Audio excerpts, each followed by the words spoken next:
What's up, y'all? Welcome to this video, and in this video I'm going to be giving my thoughts and review of Spider-Man Far From Home. I just saw the movie tonight, opening night, just got home, and now here I am going to give my thoughts about the movie right here in this video. Now, in terms of this review, for this video, in terms of spoilers or non-spoilers, honestly, it's really sort of tough to talk about this movie without talking about spoilers, especially to stuff when it comes to Mysterio. I don't consider this review to be a spoiler review, but when it comes to elements regarding Mysterio, it might be spoiler-ish depending on how much history you know about Mysterio from the comics. So be warned when it comes to that. But otherwise, for the most part, this will be a spoiler-free review. This movie, there's a whole lot of hype just because this is the first Marvel movie coming out after Endgame, our first Marvel movie to sort of look at that sort of post-Endgame world. When it comes to the gimmick behind this movie, what's sort of the big thing about it is that in terms of a Spider-Man movie, it's the first Spider-Man movie to take place outside of New York. The whole story involves Peter and all of his classmates and friends going on a trip to New York, from New York to Europe. Definitely not New York for this movie. And yeah, that's where the whole adventure takes place.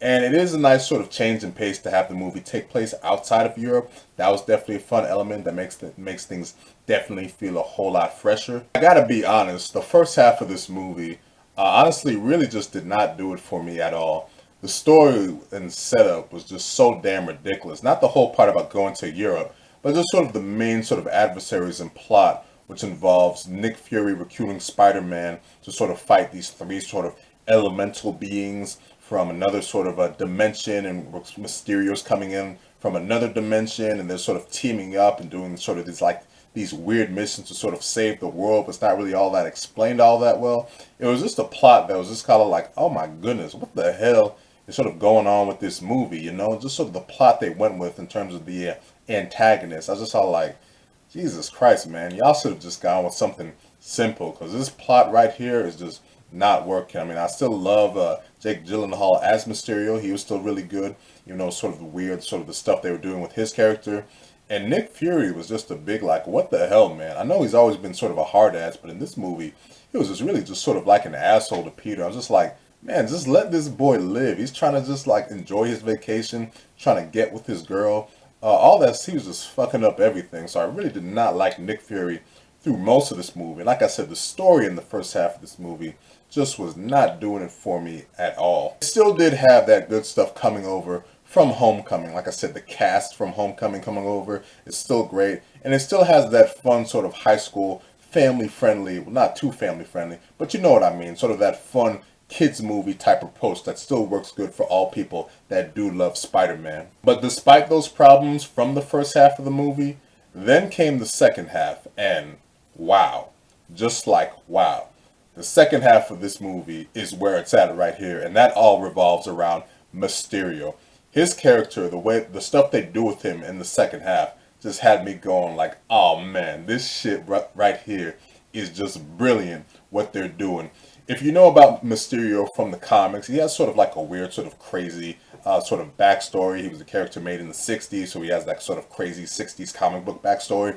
But sort of the adaptation of what they do with him in this movie was just brilliant in terms of like an adaptation for film, bringing his comic story over to sort of this big sort of screen adaptation, while also just brilliantly tying it in to the MCU, the way sort of his whole story sort of comes together. I thought like, oh man, this is how you do Mysterio right here. This is like, in terms of bringing over a character from Spider-Man's Rogues Gallery, honestly, I think he's past Doc Ock from Spider-Man 2 as sort of like the best Spider-Man Rogues Gallery character put the film. What they did with him in the second half of this movie was just great. I'm like, okay, these are the kind of scenes Mysterio should have. This shit that they did with him, it was just amazing. And so, in terms of sort of the MCU, what they've done with Vulture and what they've done with Mysterio, just great job with these Spider-Man Rogues Gallery characters. The movie honestly just turned things up to another level in the second half. That's when you really get like, okay,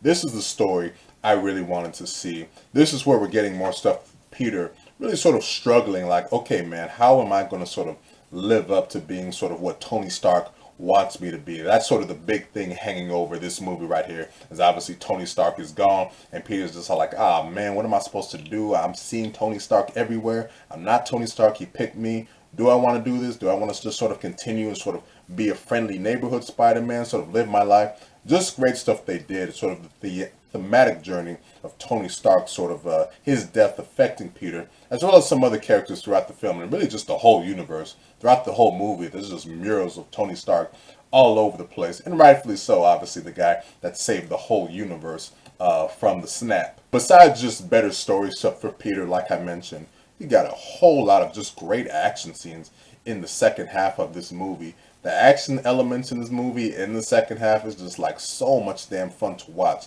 and just a lot of fun stuff with Mysterio. Like I said, I just cannot get over how good Mysterio was in this movie. This was sort of the movie adaptation of Mysterio.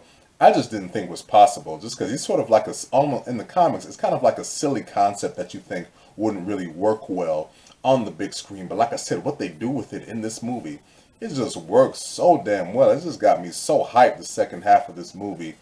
Despite me saying all that, though, I'm not sure I can still, if I can call this sort of a great movie. Just because of that first half. Like I said, the first half of the story is kind of ridiculous. Now, how you feel about the first half of the movie could and probably will change after you see how the second half plays out. But like I said, this is just going back on a first viewing. And how would I still feel about that first half, even now knowing the stuff that happens in the second half? I don't know. I still wouldn't be crazy about it just because I didn't find it to be all that exciting. But I am going to see the movie again just to see how do I feel about that first half now that we see how the whole movie plays out. Was the movie better than Homecoming? I don't know. That's really sort of tough to tell based on the first viewing. But all I know is that for the I really, really did enjoy this movie. It was a whole lot of fun. So I'm going to give it, oh man, this is really sort of tough for the score. I'm going to give it an 8.5 out of 10, maybe an 8. I don't know, it's in that range. Like I said, the first half of the movie sort of dragged things down for me a little bit.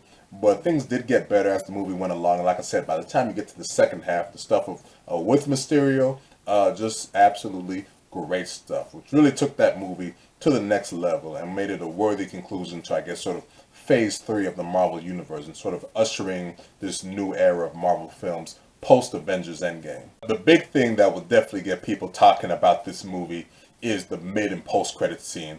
If you thought the second half of the movie was wow, the mid and post-credit scenes are just wow too. It's probably some of the most ambitious mid and post-credit scenes you have ever seen. In fact, they're a little bit too ambitious just because it's all like, what? Now I really got to see the next Spider-Man movie. The next Spider-Man movie needs to come out like tomorrow. That's how much those post-credit scenes are just like hype. Just like wow, and almost kind of like, whoa, what the hell? I ain't never seen no mid and post-credit scenes like that. So if you never stay for mid or post-credit scenes, definitely stay for the ones in this movie for sure. So that'll do it for this video. I hope y'all enjoyed, and thank you for watching.